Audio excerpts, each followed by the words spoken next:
Are you tired of your significant other constantly displaying red flags? Or what about your overbearing almond mom that always asks why you never hang out with family? Or what about that friend group who always leaves you out of activities and never really has your best interests in mind? Well, have you tried Detachment? Hello, my name's Jataya Mayo, and I'm the spokesmodel for Detachment. You know how guys say they have a strong pull-out game? Well, I have a strong cut-out game. Tee-hee, get it? Now, what is Detachment? Well, soon-to-be subscriber. Ooh, is it that poignant, thought-provoking melodrama from 2012? Bitch, do you want to get stabbed? Well, that depends. Where are you gonna stab me? In the jugular if you keep interrupting my video. Now scram! Who are you? Like, how'd you even get here? Like, seriously, come on. I like your hair. Thanks. You too. Detachment is when you mentally remove yourself from a person, place, or thing that no longer serves you. Say you're in an unhealthy relationship with someone or something. Are you ready to let go? And if so, how do you let go? And how do you make sure you don't go back? Now, before I tell you these secrets, I must warn you. You might want to be careful when you use these tips because if you use them incorrectly or if you overuse them, it could turn into an unhealthy coping mechanism. So you need to use this for specific events because if you use it for ongoing situations, it would be considered a response to trauma, and you're gonna use emotional detachment as a way of survival. Then what's gonna happen is that you're gonna have trouble forming an emotional connection with people, and you're also going to have trouble feeling your emotions yourself. And when I mean feeling your emotions, I mean being more in touch with your emotions, which unfortunately happened to me. I guess you could say I overdosed. Now, detachment can be used for each of the following. Now, firstly, if you break up with someone, depending on how bad it is, because I don't know what your situation's like. Basically, for me, if you break up with someone, just fucking block them. People think that you can't block them and you just have to unfollow them because if you block them, it's gonna look like you care too much. This is what I think. I think if I unfollow you, you're going to think that I want to see how you're doing every once in a while, and vice versa. In reality, I don't really give a sweet and sour shit how you're doing. And if you think so, you're in for a really rude awakening and you need to think again.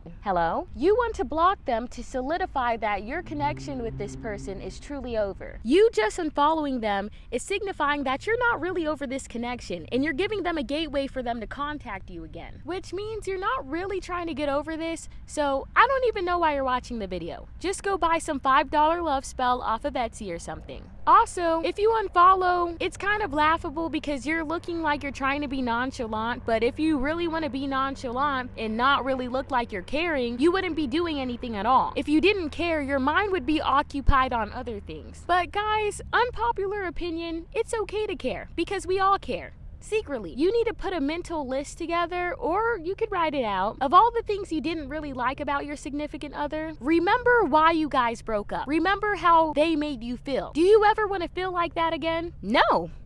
No, you don't, babe. No, you don't. You should also remember why you guys were together and show gratitude for the memories that you guys created together, if there were any. Remember, crushes are just a lack of information. So when you do pull them, just remember in the back of your mind, people love making good first impressions till they start getting lazy and sloppy and then they take their fucking mask off. Please try not to take this personal. It happens to everyone. You know how you guys can get. Now, when it comes to toxic relationships, like when you're dealing with a narcissist, and that doesn't go with just romantic, this goes with friendships and family members and all that sort of shit. A narcissist is a person who thinks they're better than everyone else and they lack basic empathy for others. When you're detaching from a narc, you need to remember the following. Stop trying to explain yourself or over-explain yourself when they're being chaotic and they're yelling at you and they're taking all their insecurities out on you. Like when they're explaining their totally valid point, yeah, just ignore it. Don't give any attention to it. Don't interact with it. It doesn't matter. Nothing matters if you really think about it. Stop giving them emotional responses. Stop, because they love emotional shit. They think they're better than you. They're controlling you. That means they're controlling your emotions. So if you're showing them emotions, they're like, oh, yeah, I'm doing my job. Giving them emotional responses turns them on. It's making them wet. It's making them hard, whatever the fuck. Matter of fact, stop giving them responses in general. Because honestly, if you're in contact with a narcissist, the best thing you could really do is just go no contact with them. Unless you want to humble them first, then you give them the no attention and shit like that. But in all honesty, if you really want some peace, just go no contact with the narcissist. When you're arguing with them, it's almost like you can never win because they think they're always right all the time, and they're not. Ugh, narcissist. When it comes to dealing with them, drown this this person out. And if you can't escape them and if you can't go no contact with them, then just give them no attention at all, because that's literally all they are. Attention whores, that's why. This video was supposed to be 5 minutes. I don't think it's gonna be 5 minutes, and I'm kind of pissed about that, because that means I gotta edit this shit later. When it comes to toxic work environments, I recommend the 2 following things. A, just come there to work and then leave. Or B, quit and get a new job. If you're one of those people who like to be prepared, then find a new job while you're working there. Or if you want to do one and done, and if you have a car, then just quit and DoorDash until you can find another job. But if you don't have a car, I recommend like the first option. When it comes to life events like death in the family, assault, or a car accident, I want you to know that everything in this life is temporary. Think of yourself as borrowing things. The body you have, borrowed. The car you have, definitely borrowed, babe. Your family members or your loved ones, they're borrowed, babe. So, for example, a man's daughter dies. Yes,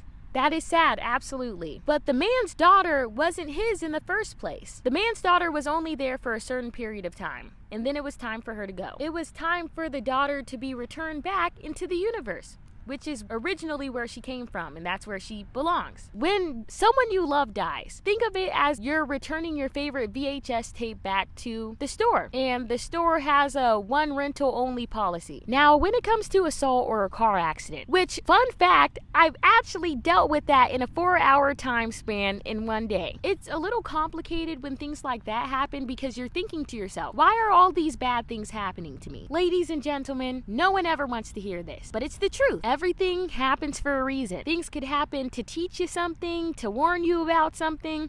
Oh no, my leg's asleep. To lead you on to better things. Let's talk about the car accident. Maybe you just need a new car, or you're just a shitty driver and you need to go back to driving school. Now, when it comes to assault, that subject's a little touchy because you don't really want to invalidate anyone's feelings. I'll give you an example. I was staying with my uncle for a month in October last year. Things were going great until he started being inappropriate with me and started touching me. That was my cue to leave. And now I know my family isn't as perfect as I thought it was. And I can warn other young girls in our family of him. Unfortunately, when I did tell everyone, they brushed it off. So I just cut everyone off. And now I'm very, very happy. Detaching yourself from life in general is also sweet too. Because once you realize that nothing matters and that the 3D reality is just a small part of everything, hold on, there's people walking in my frame, and I'm starting to get pissed off right now because what the fuck? And then you'll finally get it. So what do you think about trying detachment? Do you want free peace of mind, or do you want to stay stuck like that with that fucking face on your face? I don't know if I said everything, but I've said enough, because this video is supposed to be 5 minutes. And I'm pretty sure it's way more than fucking 5 minutes. Anyways, I gotta go find that weird bitch from earlier. She looked exactly like me. Like, isn't that a little weird?